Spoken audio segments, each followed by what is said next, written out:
Hello, everybody. Welcome to another Skills Series episode. Super excited again. As you can tell, I'm excited with all of these episodes. So I'm particularly excited that we have the lovely Laura with us today. Hello, Laura. Hi, Celine. Hi. Do you want to introduce yourself to Of everybody? course. So I'm Laura, and I look after our performance and talent strategy at British Airways, and also currently leading on all things skills, which is exciting. You are, which is the focus of today. So, for anyone who has followed Cappfinity or even my own LinkedIn handle, will know that we're super proud and super excited about all the work that we've been doing with British Airways for a number of years.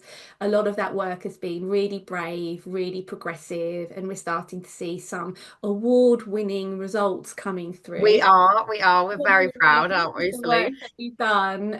So I'm so grateful, Laura, that you're able to carve out the time for this little chat with me because I think there'll be some good nuggets for the audience. Diving right in, British Airways, very well-known brand, big organisation, Mhm. actually. A lot of people working there and a really rich heritage globally. But we know organisationally it's had its ups and downs. COVID for the aviation industry was particularly tough. I'm interested in why skills is of interest to British Airways and why it is so high up on the agenda. Can you just explain a bit of the background? Yeah, of course. So I joined BA just coming up to 3 years ago, actually, Like, with kind of a blank slate for what to do with talent management, which was really exciting. And so I think slowly kind of skills was born out of my talent management strategy, really. We'd started work in talent identification, started work in talent development, done some really exciting stuff there. But when it came to like mobilizing our talent across the business, we still mhm. had a long way to go. And I think that's really where skills has been able to kind of unlock that for us. You know, there was a lot of colleague feedback, feeling quite stuck in their roles, not really knowing how to develop or where they needed to develop, Mhm. not being able to really navigate their careers, and not really knowing how to align their skills or strengths, or not even really knowing what their skills or strengths are, and then where they could take them within the organization. But then also, I think at the same time, we're on a massive transformation journey, like Celine, as you said, you know, coming out of the back of COVID. We're on our biggest business transformation that we've ever seen. And so skills is really I've been really keen to align skills with that massive business transformation. You know, you've said we're a huge organization, super complex. I think previously we'd focused a lot on technical skills. You know, we have to, right? We have to have aircraft licensed engineers. You know, our pilots have to be trained to the highest level. Safety and security is a huge part of our business. And so we probably over index too much on technical skills. Mhm. And then with our transformation and, you know, everything happening in the digital space, you know, loads of systems of changing at BA. And I think, you know, it's really highlighted the need to think about more of those kind of human or behavioral skills that don't kind of go out of date as much as those technical. And so we really try to shine a light on those as well. And I think they're the skills that colleagues can then recognize in themselves and help to then transfer to other roles within the organization as well. So it's probably, you know, two sides to it, helping colleagues with their career, but also, you know, obviously aligning to the business transformation as well, and skills playing a part in both of those. Yeah, I love that. And I think there'll be a lot of people listening who will empathize, with that historical focus, the technical skills and the continued focus, because as you say, it's important you're in a safety business and we've got organizations that are in a regulated business. And I know, we've got Sarah who's also in this series who's in construction and that has a lot of parallels as well. So yeah, and I love your description around the mobilizing of talent and the unlocking of potential. And I think they're very inspirational kind of goals to have. And that's what we're seeing lots of organizations try to do. I think it's one thing to aspire to mobilize talent and unlock potential, but it's another to actually do it. And you have done it. So, do you want to just describe a bit around how you have been unlocking that potential a bit more? Yeah. I mean, of course, I feel like even though we've done loads of work in this space, like the job's never done, right? Is it, No, Celine? unfortunately not. It's never done. I think what I really want to do is help colleagues at BA to understand that there are so many opportunities within the business. Like there are so many small businesses within our larger business. We're obviously we benefit from being part of a wider airlines group as well. So there's so many opportunities, Yeah. and I think it's really sad when you hear that not having development opportunities is one of the main reasons why people leave an organization, or not being able to see where their career can move to next. And I really don't want that to be a reason why anyone leaves BA. So like I said, I joined about 3 years ago and had a real amazing opportunity, a blank slate really, to kickstart some stuff in the talent space. And what we needed at that point is a real objective measure for potential for talent, which we hadn't had before. It'd been very kind of leader led, not particularly transparent, and so we obviously enlisted the help of Cappfinity for that, and that kind of really snowballed and kind of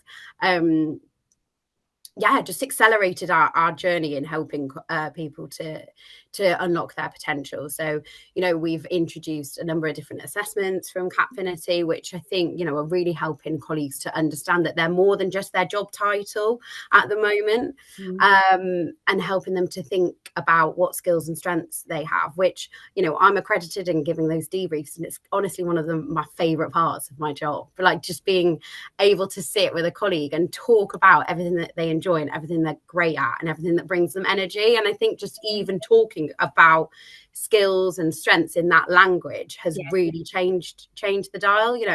Previously people had just been thinking about their weaknesses and how they need to develop in those, rather than going, let's look at what I'm really great at, what really kind of motivates me to get up in the morning and do a great job, and actually harness that instead.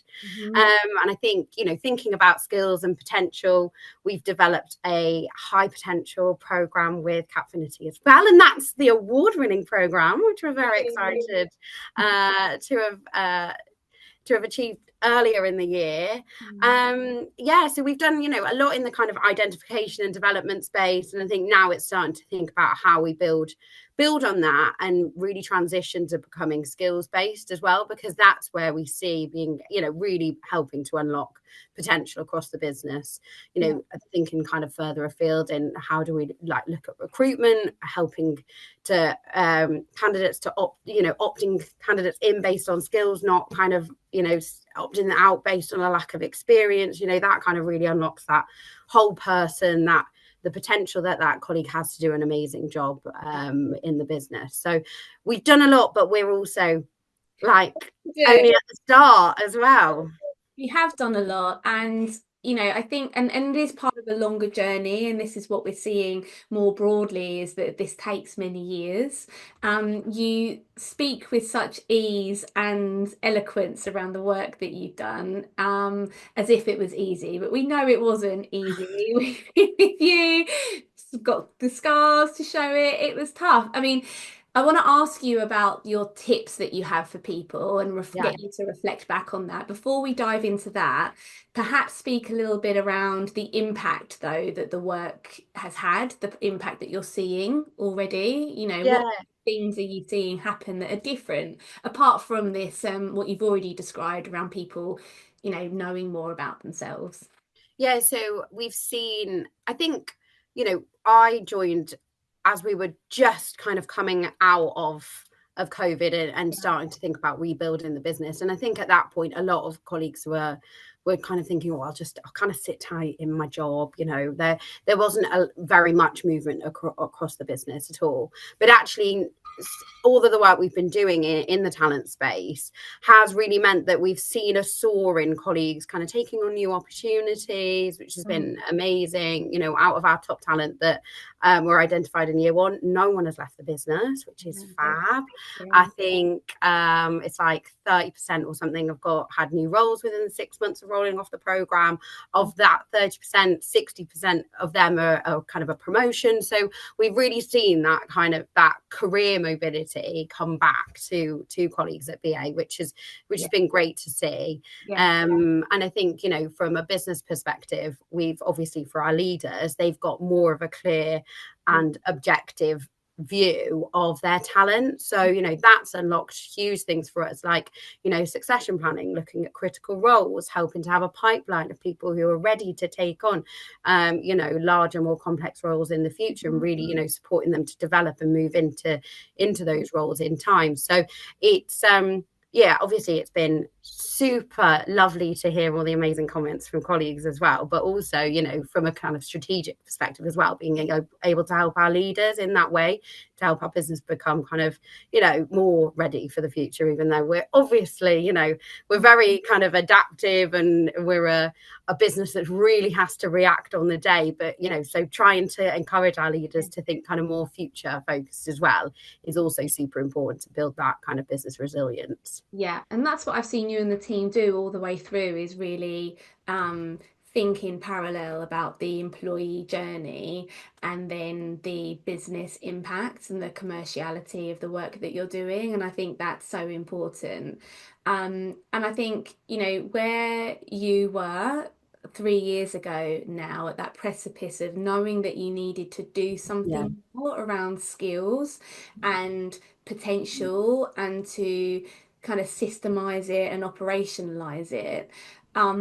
You know, there's lots of people, I know lots of people that are in that position now, and we know that that can feel quite scary and a bit overwhelming and a bit complicated. What kind of tips or advice have you got for anyone out there contemplating making the leap that you did to do something? What advice have you got? I mean, I've got loads, because, like you said, we've done it, but, you know, it's not all been, you know, sunshine and unicorns and rainbows and roses, has it? I You would be think, bored if it was too easy, Laura. oh God, I know I would, right? I think kind of there's two things. I really came into this role thinking wholly colleague first, right? I had experienced a high potential development program elsewhere. That's kind of where I'd had that kind of real light bulb moment of knowing this is where I wanted to take my career. And that's why I've kind of pursued a role in talent. So I think keeping that at the heart as well, like who are we doing this for? We are ultimately doing it to support our colleagues. But I think, you know, I've grown into the role, thinking more strategically as well. So, you know, nothing is going to get over the line unless we get our leaders on board. So really working with leadership, working with stakeholders to think, what is the problem that skills can fix? Because actually skills can fix a lot of problems, you know, whether it's attrition, engagement, performance, you know, feedback, people management, it all can be solved in some way by focusing on skills. So I think, you know, really aligning it to a business challenge that, and that will look different in different departments. It absolutely has at BA. It's not been kind of a one size fits all problem, but actually the solution can be that. Involving colleagues as well, like kind of going back to my first kind of, you know, the real at the heart of everything is I'm putting that colleague first. So we've, you know, we're currently building skills frameworks across the business. We've obviously engaged leaders to have that real kind of future focus and making sure that they're sustainable. But we've involved colleagues as well, like, tell us what you do on a day-to-day basis. What's your role entail? What skills are you using when you're doing those tasks or activities?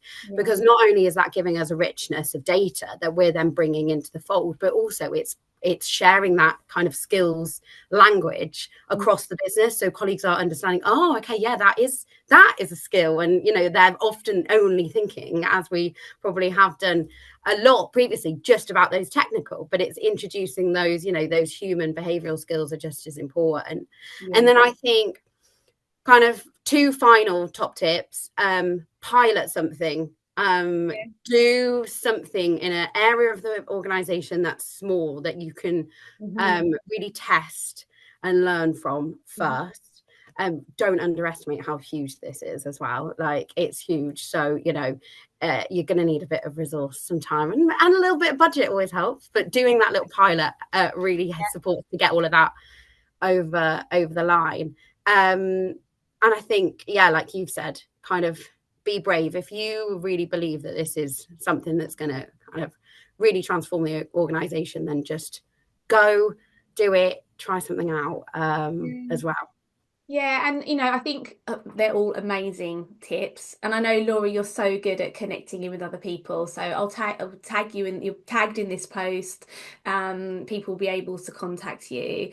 So thank you for all of those tips that you've given. I think the other thing that I've noticed over the years is you and the team have been. It's like really great examples of agility, like in action and incremental change. And I think that notion of if you do something, it doesn't have to be what you do. Oh no. Like It it's doesn't have to be perfect. It never will. If you so, reach for perfection, you yeah, just won't ever get anything done. yeah, Which I think is sometimes, as I've said, BA, we are built on being a really safe and secure business, right? That's why people trust to fly with us.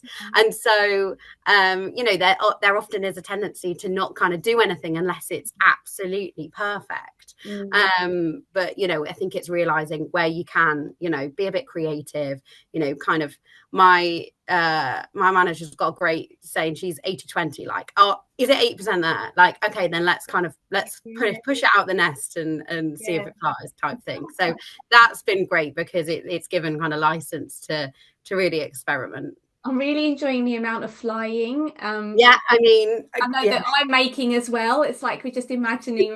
Yeah. got to Okay. be on brand, Celine. Yeah, yeah, I love it. Okay, so and you earlier on, just to finally before we wrap up, you mentioned earlier on, you gave a little hint to some of the other things that you're thinking about, and I think that will be of interest to people in terms of considering you've done an amazing chunk of work already in being skills based. You said already you're not nowhere near done yet. What are you guys thinking about for over the next few years? What other things are on the agenda to do? So we have, over the last year, been working on building out a skills framework for BA. So we've got, leadership behaviors, we've got strategic objectives, but actually we don't have a framework about skills. Now, this work started probably September 24, and we thought, oh, we'll be done by March. That's what I say. It takes a lot longer than you think. But that has proven a really, really valuable piece of work. And I think that's like the real foundations for which we can build stuff off, which is exciting. So, we really want to embed those frameworks within the business. We're already doing some work supporting different departments on, how to align learning pathways with skills, with that skills framework, so that we're making sure that we're developing the right skills that have been identified as needed for the future in those departments. We're also looking at skills-based career pathways as well, to be able to support colleagues in navigating their career, rather than just thinking about that traditional career ladder. How can we, again, back to talent mobility, how do we help people to think more broadly about their careers? We're in the very, very early stages of thinking about a talent marketplace. So yeah, how do we kind of systemize some of this stuff as well? I think that will really help to unlock the real kind of potential that skills can offer. Thinking about how to embed it more in strategic workforce planning as well, which we're not particularly great at the moment, but definitely appetite to do more in that space. And I think longer term, thinking, like I've said, mentioned about how do we start to think about skills in our recruitment process as well. So all of these are kind of branching off that real kind of foundational level of how do we just get a basic kind of skills framework in place, but then that will mean that we can springboard in all different directions and really kind of go more global and broad with the skills agenda across BA, which I'm particularly excited It will about give you a really because anchor. it will. Yeah. It will. Okay. Amazing. Laura, what a gem. As everyone can see, you've got this relentless passion and energy, and you can see that in what you've achieved and the impact that you and the team are making. BA are very lucky and people at BA are lucky to be now benefiting from the work that you and the team have done. We remain super excited to see what the future holds and the other work that you do. But in the meantime, thank you so much for joining me No, and thank you for having me. What a treat on a Friday afternoon I having a little chat with you, Celine. I love it. Yeah, thank you, Laura, and thanks You're everyone for very welcome. listening. See you soon. Thanks, everyone.